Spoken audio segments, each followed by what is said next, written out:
Bonjour, la rédaction du Monde économique se trouve aujourd'hui dans le Valais et plus précisément dans la commune de Nanda. Nanda est une commune suisse du canton du Valais située dans le district de Comté. Vivant principalement du tourisme, cette région met tout en œuvre dans sa vision et ses actions pour être une des destinations incontournables aussi bien en hiver qu'en été.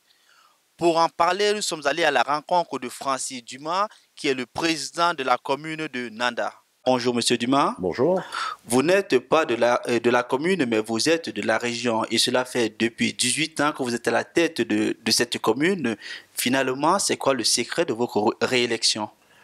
Je pense que ça tient à plusieurs phénomènes. D'abord, il faut que les gens soient déjà contents du travail qui est effectué. Ça, je pense, c'est le premier point.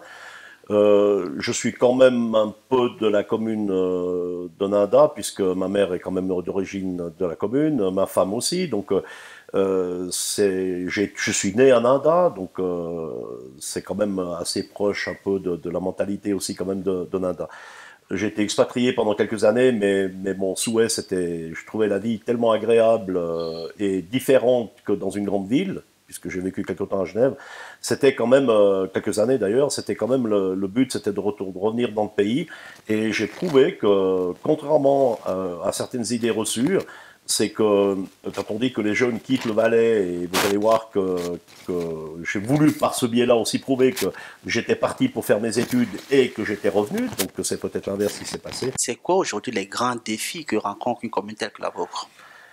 Bien, les grands défis, c'est de toujours être à la pointe. Ça veut dire quand même attirer, bien sûr, des gens qui sont toujours contents de venir en vacances ici. On a une très très bonne clientèle de propriétaires. Donc, quand vous êtes propriétaire et que les conditions de ski sont bonnes, ben, l'hiver est pratiquement sauvé. Après, il y a aussi des nouveautés. Ça veut dire on doit vraiment trouver. Il y a déjà beaucoup de choses qui se font aussi l'été, bien sûr, mais d'avoir une clientèle d'été aussi, puisqu'on a la chance d'être au milieu des Alpes et d'avoir un climat méditerranéen qui est juste exceptionnel. Donc, on doit vraiment se vendre encore mieux et puis peut-être motiver aussi nos jeunes aussi à prendre des métiers qui touchent le tourisme, qui est quand même assez difficile à motiver ces jeunes à Alors, trouver. est-ce que peut-être le vrai problème ne vient pas de là? Parce qu'on sait par exemple que la Suisse n'a jamais considéré le tourisme comme une industrie. Est-ce que ce n'était pas une faute de ce côté-là? Certainement oui, parce que c'est quand même une très grande branche au niveau économique et même, mais pas que la Suisse, même le Valais a mis un petit peu, a mis le tourisme en deuxième, pas au sommet de la hiérarchie, je dirais en tout cas économique. Je trouve un petit peu dommage, mais c'est vrai que il y a eu ces booms des années où tout était à la construction. Il y a eu aussi des gens qui disaient ouais, ça construit trop, on va démolir les Alpes, etc. Par contre, c'est vrai que le tourisme n'a jamais été, je dirais, au premier plan de l'inquiétude de nos autorités politiques supérieures. On a plutôt essayé d'attirer des industries, on a plutôt essayé de trouver la chimie, c'était quelque chose qui rapportait certainement plus. Et puis, malheureusement, le tourisme est aussi à des grands défis parce qu'on est tributaire du temps, on est tributaire, il y a pas mal de choses. Si vous travaillez dans une usine, si vous faites de l'horlogerie, vous êtes tributaire d'un marché international, mais vous êtes moins tributaire quand même de la météo. Nous, c'est quand même, donc c'est une branche qui est assez complexe. Mais on a aussi justement des gros problèmes par rapport à nos concurrents étrangers, puisqu'on n'a pas de subvention, donc il faut s'en sortir par nous-mêmes, contrairement à la France À l'Autriche aussi. ou à l'Autriche, où on nous compare souvent, bien sûr. Mais quand on touche de telles subventions pour changer des remontées mécaniques ou des choses comme ça, ici, les remontées mécaniques, quand on change une installation, c'est 100% la société qui doit investir. Alors peut-être qu'avant de finir cette interview, nous allons peut-être parler de Théomure. Théomure qui est un enfant de Nanda et qui vient à peine d'avoir 3 médailles aux Jeux Olympiques, Paralympiques. C'est quoi vos sentiments aujourd'hui? Alors, j'ai eu plusieurs sentiments. J'ai regardé ses courses qui étaient pendant la nuit. J'ai eu tous les sentiments, tout a passé.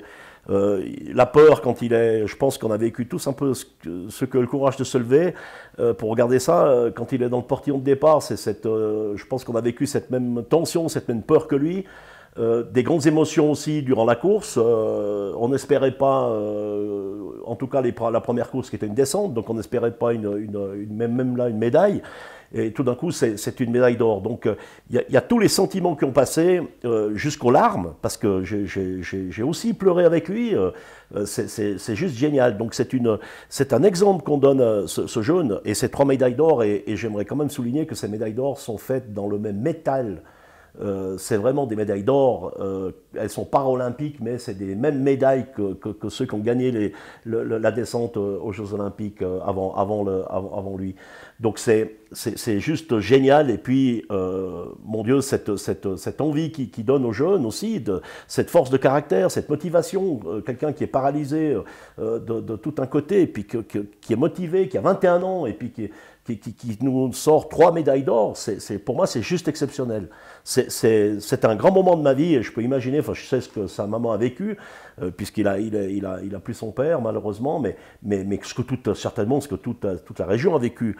Et ça tombe à un moment vraiment le plus merveilleux des moments en plus, parce que on remet en doute tout, on remet en doute les Jeux Olympiques, on parle du CIO, que tout le monde est acheté, etc.